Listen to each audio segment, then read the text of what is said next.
electricity. We can also see this in the Bible as well. In Matthew 3:16 it says, "And Jesus, when he was baptized, went straight up out of the water, and lo, the heavens were opened unto him, and he saw the Spirit of God descending like a dove and lightning upon him." So this is a kind of code for the same kind of thing, showing you that the Spirit descending like a dove and lightning being upon it. This lightning is what actually is the essence of the Spirit that impregnates matter and changes it, and actually impregnates it and forms it and does something with it. And that's how the evolution begins as far as the material world goes.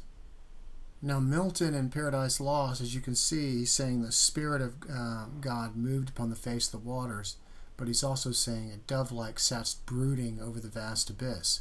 The reason he's using the word brooding is because that's what actually it says if we take a look at the meaning of it inside the Bible. For example, and the Spirit of God moved, and if we click on that right here, it says a primitive root to brood. And if we take a look at the definition of that, of a bird sits on eggs in order to hatch them, and what do we have? We have the mundane egg, which is the first thing that comes out of the noumenon, or the non-existent, which is the egg, or the mundane egg, and it's actually Brahma that's opening up into the whole universe. It's kind of like the creation of a whole universe. And it mentions that there's many Brahmans, there's many Brahmas, there's many Vishnus. It all depends. Each time one of these nebulas open up, it does the same kind of thing. But for some mysterious reason, everybody in our history has always pointed to this area in particular and even painted it as well. It's very symbolic about what it lets you know about what is actually going on. The first thing that comes out of mind is a reflection of mind, which is the mundane egg. And so when we see that this dove-like sat brooding over the waters, when we take a look inside these cathedrals, this is exactly what we see right here. This is the Holy Spirit on top of the face of the waters, which represents the nebula, which represents the head, as you've seen in one of my previous videos. Now we also know this as well because when we take a look at the structure of these cathedrals, we know that these cathedrals are positioned so that the head is in the east every time. And if we take a look in this particular thing here, the firstborn, Viraj, also called Prajapati, and this is from the Brihadaranyaka Upanishad. The very firstborn was the cosmic egg. And it says that his head is the east, his arms are that of the northeast, and that of the southeast, and his hind part is the west. His hip bones are that of northwest and southwest. So let me show you something. So let's take a look at a temple, for example, and you're going to find that most of the cathedrals are structured this way with their north, east, west, and south directions. If you noticed, east is pointed towards the head. And if we take a look at the document, it says that his arms are northeast and southeast.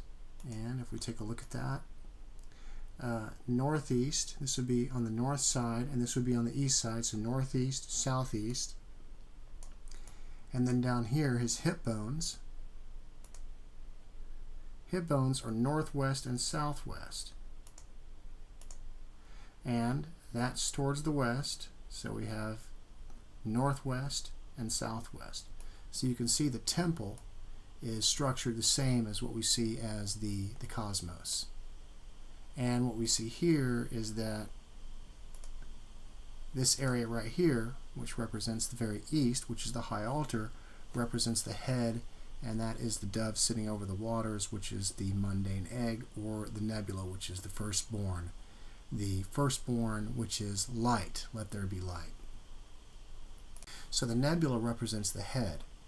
It represents a reflection of mind, and it represents that first part where let there be light, which manifested into the physical universe. And if you remember, the dove also represents electricity. And electricity is what divine thought or spirit, or what we cannot see, it uses that and impresses it upon matter and then forms it. And the first thing it forms is a reflection of itself. This last one I want to read you is from that same text, and it says meditation on Brahman as lightning. And it says the derivation of lightning as Brahman is being given is called lightning, Vidyut, because it scatters darkness. Really, lightning flashes cleaving the darkness due to clouds. So what actually occurs in the cosmos is we have this invisible spirit thinking about itself. So right here, once again, it says the mind, which is the subject of the thoughts, contemplates on the nature of elementary matter, and thus becomes of itself the quintessence of the 5 elements. The mind, as opposed to matter, it being the principle of volition, produces matter at its will. The quintessential mind next becomes a spark of fire of itself, and remains as a dim star, a nebula in the midst of the acuity of the unborn universe. And this is exactly why we see this type of information inside these cathedrals, why it's placed in the head. It's all checks out as far as in the Vedas. And so anyways, I want to show you some of the research that I'm doing right now, and show you I'm kind of moving beyond the physical and into the spiritual realms. But I want to stress one thing that's very important. We're a miniature copy of the cosmos. So by examining the cosmos and by examining nature, you're actually going within. You're going within by going outside of yourself and looking around at these things. Because as above, so below. As below, so above. If you want to understand one thing, you look at the other. So you can understand a lot about yourself just by how we take a look at emanation, what actually occurs first, the part of the body that it refers to. Even though that it's in a manifested form, we still get an idea of kind of what's going on as far as what actually happens in ourselves and within ourselves as well. And that's why it's so important to look at all this stuff as well as in just going within, meaning only within. All this stuff was put out there for a reason. It's all spoken of in all these ancient texts for a reason. It's because we need to be able to contemplate it and understand who we are, where we came from, and how our inner parts work as well. This whole idea of manifestation is the same thing that occurs when you have a spark of an idea in your head and it moves into your mind and you start thinking about it. You create images, and then eventually it moves to different states. It's the same kind of thing that we see in the cosmos as well. So anyways, I hope this interests you. You guys take care. I'll talk to you soon.